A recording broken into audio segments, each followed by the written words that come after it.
fortress and stirred me from my grave. You are my affliction.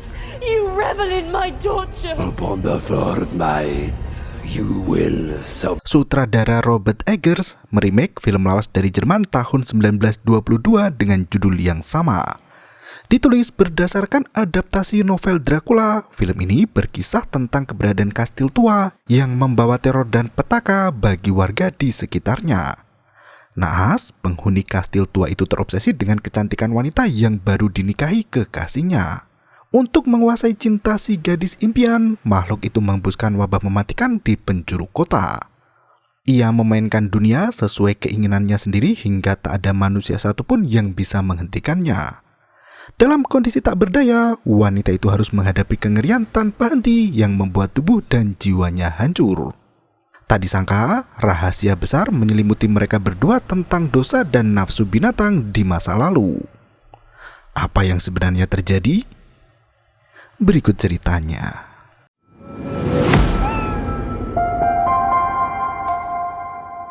Di sebuah rumah bangsawan pedesaan, Ellen muda berdoa dengan berlinang air mata agar malaikat pelindung atau roh mendengar panggilannya dan datang padanya.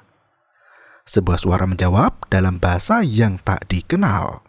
Suara itu mengatakan bahwa Ellen bukan manusia. Suara itu bertanya, meminta Ellen untuk bersumpah dan mengikat perjanjian abadi dengannya. Ellen pun bersumpah bahwa dia akan menuruti semua perintah suara itu.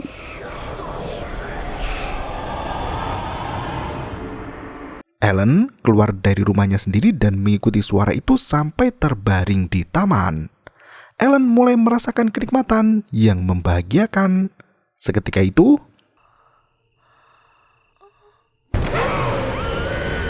Ellen berteriak kesakitan saat makhluk mengerikan itu mencengkram lehernya. Dan film pun dimulai.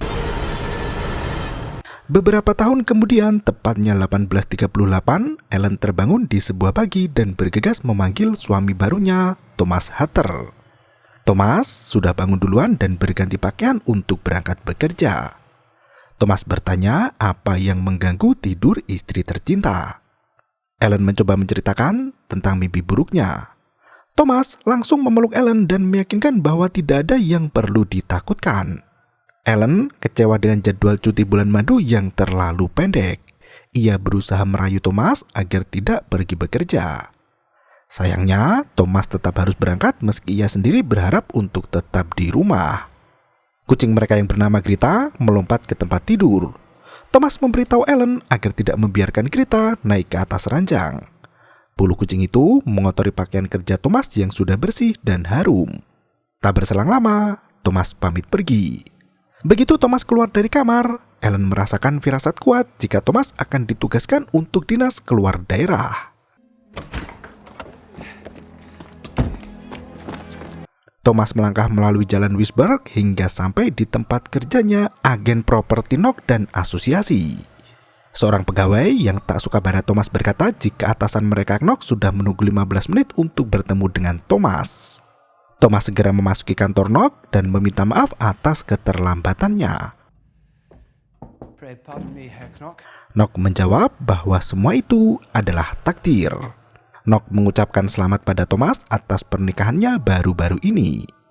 Sang atasan bercerita tentang klien baru mereka yang merupakan seorang bangsawan dan ingin membeli rumah di Wisberg. Thomas menawarkan diri untuk melayani bangsawan itu dan merekomendasikan properti yang cocok.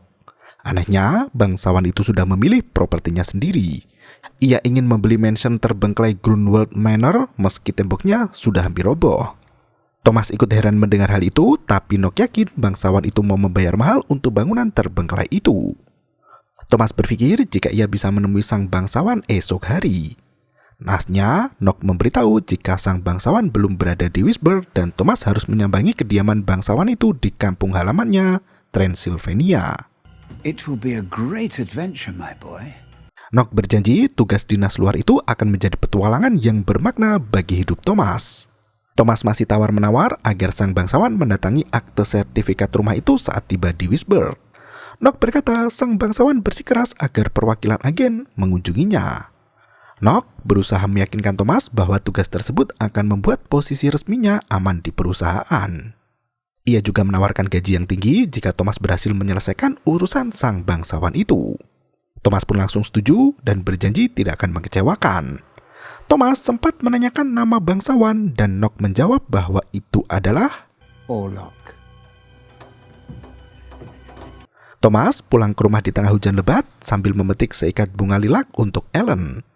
Ia memberikan bunga itu sambil memberi kabar tentang dinas luarnya itu. Sahabat Thomas yang bernama Frederick Harding dengan murah hati setuju untuk menampung Ellen di rumahnya sampai Thomas kembali. Ellen langsung marah pada Thomas karena membunuh tanaman lilac dengan mencabuti bunga-bunga indah itu. Ellen langsung melempar bunga itu sambil berkata hendak membuangnya saja. Thomas bertanya kepadanya apa yang salah. Ellen menceritakan tentang mimpinya di malam sebelumnya. Ellen meyakini mimpi buruk itu adalah pertanda buruk bagi kelangsungan pernikahan mereka berdua. Meski begitu, Thomas justru menasihati Ellen agar melupakan khayalan masa remaja dulu. Ellen bermimpi tentang pernikahan mereka, namun pernikahan itu berlangsung di luar gereja pada hari yang berangin. Ketika ia mencapai altar, mempelai pria bukanlah Thomas, melainkan sosok berwujud maut. Mereka saling bersumpah untuk setia, namun tiba-tiba semua pengiring pengantin termasuk kedua orang tua Ellen langsung mati. Dalam pandangan yang mengerikan itu, Ellen bisa mencium bau busuk dari tubuh jenazah yang membuat perasaannya bahagia. Ia menangis sesenggukan hingga Thomas memeluknya erat. Ellen bersikeras bahwa mimpi itu adalah tanda yang mengerikan bagi mereka. Ia kembali mendesak Thomas untuk tidak pergi. You mustn't leave. I love you too much. Malam harinya, Thomas dan Ellen melakukan perjalanan dengan kereta untuk menuju ke rumah keluarga Frederick. Thomas minum brandy dan merokok cerutu bersama sahabatnya Harding, sementara Ellen bermain dengan kedua putrinya Frederick yang bernama Clara dan Lucy. Anna, istri Frederick, ikut mengawasi kegiatan anak-anaknya itu. Frederick memberitahu Thomas bahwa Anna sedang hamil lagi. Thomas pun mengucapkan selamat. Frederick bertanya kapan ia dan Ellen akan punya anak. Thomas menjawab mereka akan punya anak setelah situasi keuangan membaik. Thomas berjanji akan membayar hutangnya pada Frederick setelah kembali dari dinas luarnya. Frederick menolak karena ia sudah sangat mengikhlaskan uang itu untuk Thomas. Melihat sang istri tersenyum riang, Thomas meminta agar Frederick menjaga Ellen saat ia pergi. Thomas merasa takut jika kesedihan dan trauma masa lalu Ellen akan kambuh lagi. Anna berteriak memanggil anak-anak bahwa waktu tidur sudah tiba. The time has simply come. Enough now. Come on. Dengan takut, Clara dan Louis memohon untuk tidak ditidurkan karena ada monster di kamar mereka. Frederick dan Anna menggendong anak perempuan mereka dan berjanji untuk menemani di kamar anak-anak sampai mereka tertidur. Thomas meminta Ellen untuk memaafkannya karena ia tak bisa menolak pekerjaan itu. Thomas juga meminta Ellen untuk berjanji melupakan khayalan tentang firasat buruknya. Mereka pun berciuman dengan penuh gairah di lantai ruang tamu. Saat Thomas tidur malam itu, Ellen memotong seikat rambut dan meletakkannya di dalam liontinnya.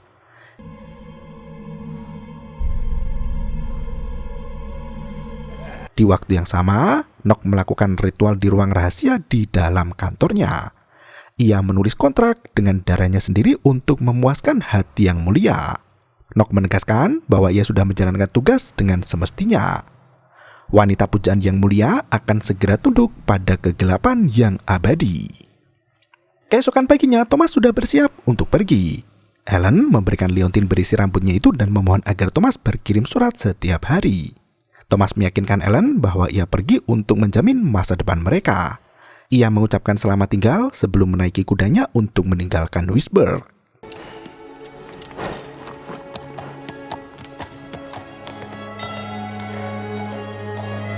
Beberapa minggu kemudian, musim gugur berganti menjadi musim dingin. Kini Thomas sudah berada di wilayah Transylvania. Melihat ada keramaian di sana, Thomas menemukan kelompok orang Gypsy yang berpesta di depan penginapan. Mereka asik memainkan musik dan menari bersama. Thomas memberikan kudanya pada salah satu orang untuk dibawa ke kandang. Kerumunan Gypsy mengelilingi Thomas saat ia berjalan mendekati penginapan. Setelah lagu mereka selesai, pemimpin mereka menertawakan Thomas dan diikuti oleh semua orang di sana. Thomas sampai bingung apa yang sedang terjadi. Tak berselang lama, pemilik penginapan keluar dari rumah dan memerintahkan para gypsy untuk segera pergi. Ia memberitahu Thomas bahwa orang-orang gypsy itu memang suka membawa masalah. Thomas izin untuk tinggal 1 malam sebelum melanjutkan perjalanan ke Kastil Orlok. Mendengar hal itu, pemilik penginapan meminta Thomas agar tidak menyebut nama itu lagi. Naasnya, pemimpin gypsy sudah mendengar apa yang keluar dari mulut Thomas. Ia menyuruh Thomas untuk kembali ke negara asalnya. Begitu juga pemilik penginapan yang menyuruh Thomas untuk pergi. Thomas terpaksa membayar 2 kali lipat agar ia mendapatkan kamar untuk tinggal di sana. Malam harinya, Thomas pergi ke warung makan di area sekitar penginapan itu. Anehnya, para penyewa lain melihat Thomas dengan tatapan curiga.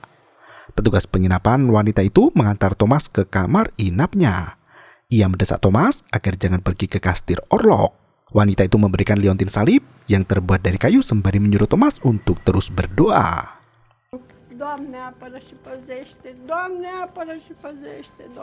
Saat terlelap dalam tidur, Thomas dibangunkan oleh suara keributan di luar penginapan. Ia memberanikan diri keluar dan melihat para gypsy berlarian ke hutan. Mereka membawa wanita muda yang telanjang badan di atas punggung kuda. Sosok wanita tua itu berdoa pada Tuhan untuk memberkati perawan telanjang itu dan membimbing kuda jantan melangkah ke roh jahat.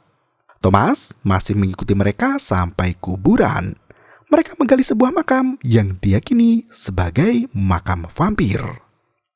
Pemimpin gypsy mendekati mayat vampir itu untuk mencari bagian ekor dan kuku yang terbelah. Ia sedang memastikan apakah mayat itu benar-benar vampir. Setelah menemukan semua pertanda, ia pun menusukkan pasak besi ke dada si mayit. Seketika itu, teriakan Thomas menarik perhatian warga yang langsung menoleh ke arahnya. Keesokan harinya, Thomas terbangun di kamar dengan sepatu boot yang berlumuran lumpur. Ia bergegas pergi dan meninggalkan penginapan itu. Naasnya, tempat itu sudah sangat sepi di mana para gypsy membawa kabur kuda milik Thomas. Tanpa tunggangan, Thomas terpaksa berjalan kaki menuju ke celah arnyek dan melewati kuil kayu sebelum menyeberangi jembatan. Ia tak henti berjalan hingga malam menjelang.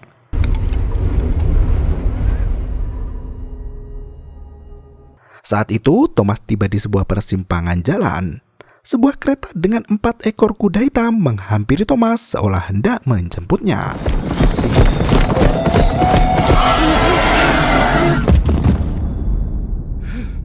Pintu kereta terbuka dengan sendirinya. Thomas tersihir dengan kekuatan mistis yang menyelimuti kereta kuda itu. Ia melayang naik ke atas kereta di mana perjalanan semakin dekat ke Kastil Orlok. Kereta terus melaju menuju Kastil Orlok dengan 3 serigala hitam besar yang mengejarnya. Begitu sampai istana, Thomas turun dan mendekati gerbang pintu besar. Saat hendak mengetuk, pintu itu langsung terbuka sendiri.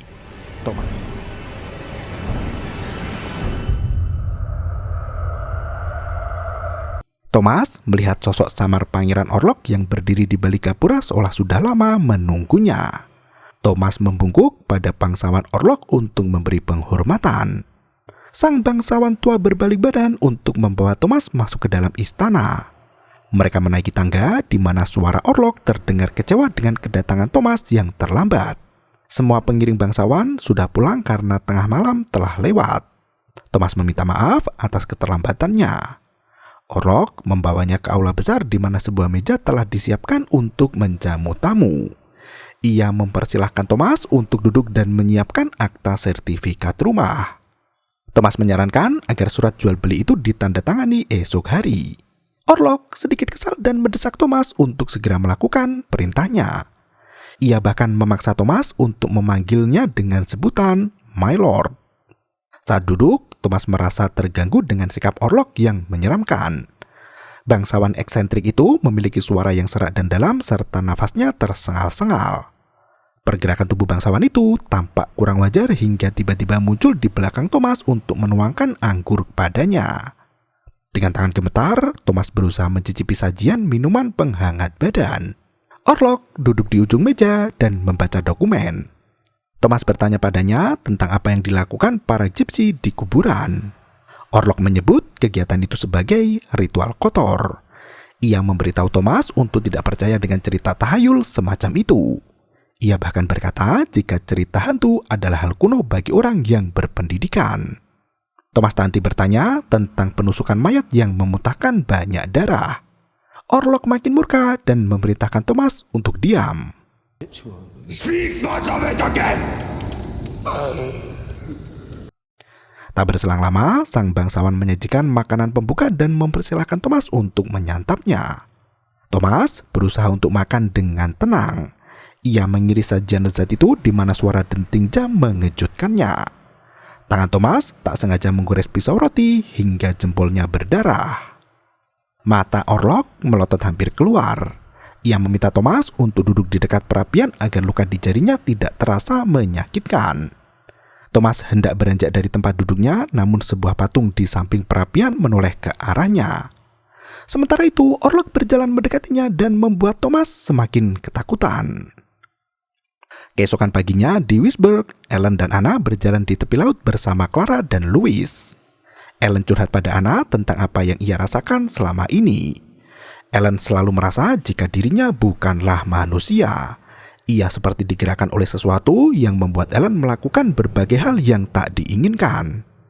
Anna bingung dan sangat khawatir dengan kondisi kejiwaan dari Ellen. Anna mengira jika Ellen mungkin berbicara tentang Tuhan. Ellen menegaskan jika dirinya tidak gila. Anna mencoba menenangkan Ellen dan berkata jika wanita itu sedih karena Thomas belum kembali. Di waktu yang sama, Thomas bangun dengan posisi tengkurap di lantai tepat di depan perapian bekas pertemuan tadi malam. Ia melihat ke sekeliling rumah, tapi Orlok tidak terlihat di manapun juga. Thomas berusaha memanggil, namun tak mendapat jawaban. Ia menjelajahi kastil hingga menyadari bahwa bangunan itu terbengkelai dan kotor. Ia memasuki kamar tidur yang telah disiapkan untuknya dan mengambil cermin. Saat membuka bajunya, Thomas menemukan 2 tanda tusukan kecil di dadanya. Ia terhenyak melihat beberapa tikus berlarian di lantai kamar. Cermin itu jatuh di mana Thomas tak sengaja memecahkan kaca. Waktu cepat berlalu dan malam kembali tiba di kastil Orlok dan Thomas bertemu lagi dengan sang bangsawan. Setelah mempelajari surat aktanya, Orlok menandatangani kontrak dan memberikan kertas itu pada Thomas. Ia sudah menyiapkan sebuah dokumen berisi tulisan kuno untuk ditandatangani oleh Thomas. Awalnya, Thomas ragu karena melihat tulisan dalam kertas tak bisa dibaca. Orlok menegaskan jika surat itu berisi tentang pembelian properti di mana Thomas sudah datang untuk menyerahkan akta. Saat Thomas menandatangani surat perjanjian itu, Orlok memperhatikan liontin di tubuhnya. Ia tahu liontin itu adalah pemberian dari istri Thomas. Orlok meminta untuk melihat liontin itu. Dengan enggan, Thomas meminjamkan padanya. Orlok mengedus liontin itu dan berkata jika bau liontin itu seperti bunga lilac. Ia memberitahu Thomas betapa beruntungnya Thomas dalam hal cinta. Orlok membuka peti kecil yang penuh dengan koin emas. Ia memberikan 1 kantong kecil untuk Thomas yang sudah mau menandatangani surat kontrak itu.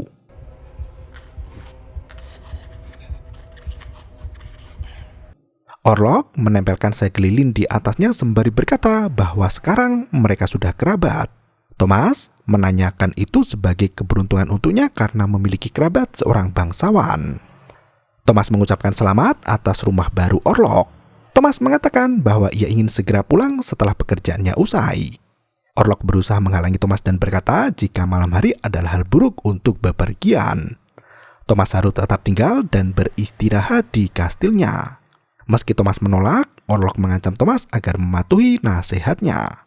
Orlok pergi dengan membawa liontin milik Thomas.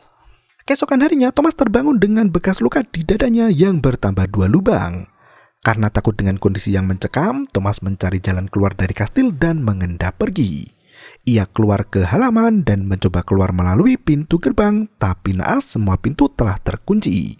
Thomas menemukan pintu lain yang mengarah ke ruang bawah tanah. Ia merusak kuncinya dengan batu besar dan berjalan menuruni tangga. Thomas terkejut saat dirinya menemukan beberapa peti mati yang terbuat dari batu dengan sarkofagus besar di ujungnya. Ia mendekati peti itu dan Orlok tidur telanjang di tanah dengan kulit pucat dan tubuh dengan penuh belatung serta tikus yang berkerumun. Thomas mundur karena terkejut. Ia mengambil beliung di dekatnya untuk membunuh sang bangsawan itu seperti apa yang dilakukan para Gypsy. Seketika itu, Orlok bangkit dari peti mayat itu dan mengejar Thomas dengan ayunan beliung. Thomas berlari melalui koridor dan dikejar oleh 3 serigala hitam. Ia bergegas masuk ke kamar tidurnya dan mengunci pintu dengan erat. Saat malam tiba, Orlok lagi-lagi mengendus rambut Ellen dan membisikkan pikiran kotor. Ia berkomunikasi secara telepati kepada Ellen dan berkata bahwa Thomas telah hilang. Orlok menyihir Ellen agar selalu memimpikan dirinya. Benar saja, di Wisburg, Ellen bangkit dari tempat tidur dan berjalan sambil tidur. Di waktu yang sama, Orlok berjalan mendekati pintu kamar Thomas sembari membawa serigala peliharaannya. Ia menyihir Thomas agar membuka pintu kamar dengan sukarela. Orlok mendekati Thomas dengan jari kuku panjang di mana tangannya mulai mencekik leher pria itu. Thomas terbaring ketakutan di tempat tidur saat Orlok menindih tubuhnya. Iblis itu menghisap darah Thomas dari gigitan di dadanya. Tubuh Thomas dibawa melayang ke udara hingga tiba-tiba Orlok menanggalkan pakaiannya agar lebih leluasa menceruput darah manusia. Fredrik dan Anna menemukan Ellen terbaring di luar rumah. Mereka membawa Ellen kembali ke tempat tidurnya dan memanggil dokter keluarga sekaligus teman Fredrik bernama Dr. Wilhelm Sievers. Dr. Sievers memeriksa Ellen dan berkata jika Ellen mengalami sonambulisme yang sering disebabkan oleh penyumbatan darah. Sonambulisme atau sleepwalking adalah gangguan tidur yang menyebabkan seseorang berjalan atau melakukan kegiatan lain saat tidur. Fredrik bercerita jika Ellen pernah mengalami kejang-kejang di masa lalu. Dr. Sievers menyarankan agar Ellen tidur dengan menggunakan korset untuk memperbaiki postur tubuhnya dan menenangkan rahimnya sehingga sirkulasi darah bisa kembali normal. Dr. Sievers menyarankan agar tangan Ellen diikat ke tempat tidur agar tidak berkeliaran di dalam tidurnya. Ellen yang tertidur pulas setelah diberi obat tidur tiba-tiba mengigau dan berkata jika dia telah datang. Dr. Sievers terpaksa menambah dosis obat bius untuk menenangkan tidur Ellen. Keesokan paginya Thomas terbangun dan mendengar geraman mengerikan. Serigala-serigala itu menyerbu ke kamarnya dan seekor melompat ke atas tempat tidurnya. Rasa panik menyebabkan Thomas memanjat jendela dan keluar melalui pijakan sempit. Serigala itu berkumpul di jendela untuk melahap tubuh Thomas. Pria itu terpaksa terjun ke dalam sungai yang mengalir deras di bawahnya. Tubuh Thomas tak terlihat lagi bersama kabut tebal yang menyelimuti kastil. Di tempat lain, Ellen bersama keluarga Fredrik pergi ke tepi laut untuk memeriksa kabar kepulangan Thomas. Fredrik menjawab bahwa belum ada kabar dari Thomas, sementara atasan Thomas Pak Nock masih menghilang.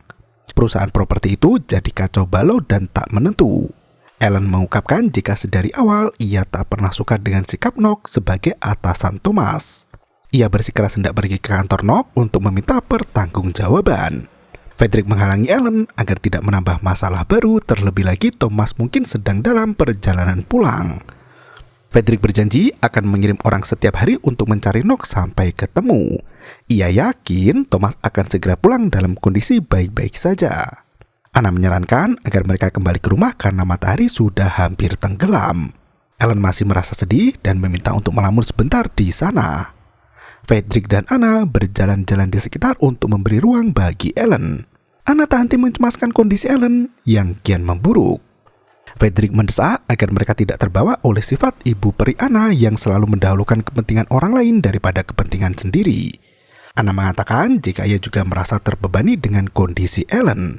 Namun rasa sayang Anna untuk Ellen benar-benar tulus. Ellen tak bisa disalahkan atas penyakitnya. Fredrik meminta maaf dan mencoba mencium istrinya di depan umum. Momen itu berakhir ketika mereka mendengar suara jeritan Ellen. Mereka berlari ke arah Ellen dan ditemukan sedang kejang di tepi air. Di tempat lain, Dr. Sievers mendapat pasien baru yang dikurung di lantai bawah. Sievers memberitahu jika selama bawah tanah sudah lama ditutup dan tidak boleh digunakan lagi. Pria yang membawa pasien itu menjelaskan bahwa pasien ditemukan di pasar Natal dalam kondisi mengenaskan. Pasien yang merupakan pria tua itu sedang membunuh domba dengan tangan kosong dan memakannya mentah-mentah. Dr. Sievers bergegas pergi ke sel bawah tanah di mana Sievers menemui pasien yang ternyata adalah Herr Nock, atasan Thomas.